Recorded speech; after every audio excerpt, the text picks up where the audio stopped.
Hello मेरे श्रोताओं, आज फिर मैं धर्मार्ग लेकर के आई हूँ।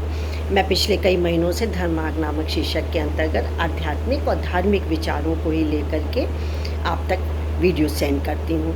तो वैसे भी धर्मार्ग चलने का मतलब ही है कि कोई धार्मिक प्रवृत्ति का होना, आस्तिक होना, पूजा पाठ, तप, यज्ञ, अंधविश्वासी नहीं होना, लेकिन हाँ, धर्म से जुड़ने के बहुत महत्व है, बहुत उपयोगी हमारे लिए, हर प्राणी के लिए।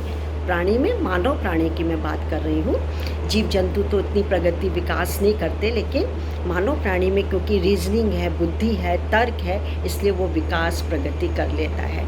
तो इसी मार्ग को अपनाना है कि उसका धर्म मार्ग को, और धर्म मार्ग को यदि एक बार अपना लेते हैं तो हम कभी भी नकारात्मकता हमारे पास फटकने भी नहीं आती और हम अच्छी गति को प्राप्त होते हैं, अंत भी सकारात्मक हमारा होता है। तो क्यों ना हम लोग धर्म मार्ग को अपनाया जाए। तो मैंने एक शीर्षक निकाला है, प्रगतिशील बने, और इसको हमारे तक लाई हैं श्रीमती सरस्वती वर्मा जी। सरस्वती वर्मा जी, आपका बहुत बहुत नमस्कार और धन्यवाद कि आपकी बात मैं लोगों तक पहुंचा रही हूं। तो चलिए देखते हैं प्रगतिशील बने क्या कर सकते हैं। मानव काया का रूप धरकर मानव का यह कर्तव्य होता है कि वह स्वयं की प्रगति करे। वेद कहता है, आरोहणमा क्रमणम जीवतो जीवतो नमः, अर्थात जीव का लक्ष्य ऊपर उठना है, न कि नीचे गिरना।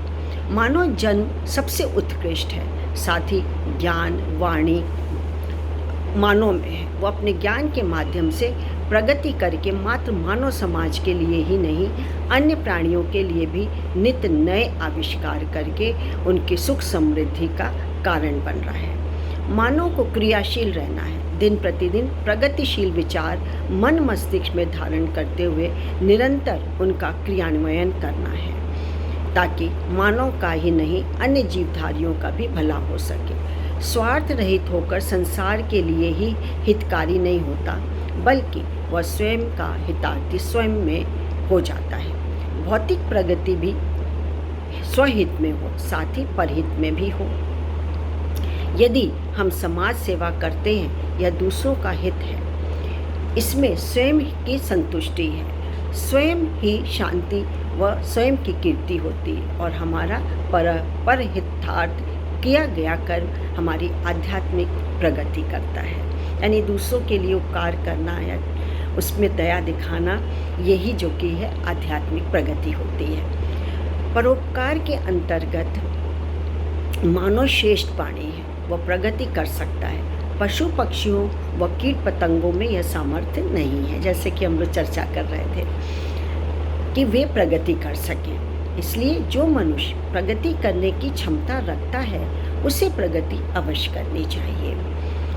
वेद में लिखा है, ओम शुक्रासी भ्राजोसी स्वरसी ज्योतिरसी आपनुहु श्रेयाम समतति समः कामः, अर्थात तू वीरवान है, तपस्वी है, शीघ्रकारी है एवं दीप्तिमय है, उत्तम है, प्रकाश स्वरूप है, अतः तू समान वालों से आगे बढ़ और कल्याण को प्राप्त कर।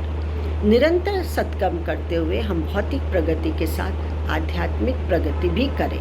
हमारे जीवन का यही ध्येय होना चाहिए। ईश्वर अंशधारी मानो, ईश्वर हृदय विराज मानो, पल पल पर उसके आशीर्वाद से ईश्वर के आश्रय सहारे व प्रेरणा के साथ शनै शनै प्रगति पथ पर बढ़े।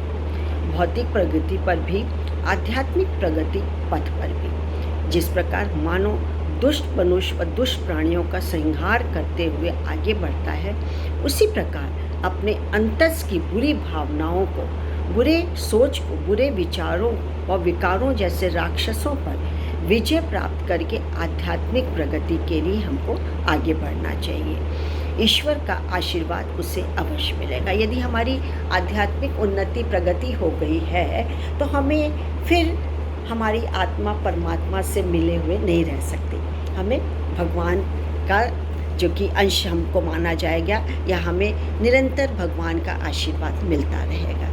ये है धर्म मार्ग की उपयोगिता। तो आज के लिए बस इतना ही।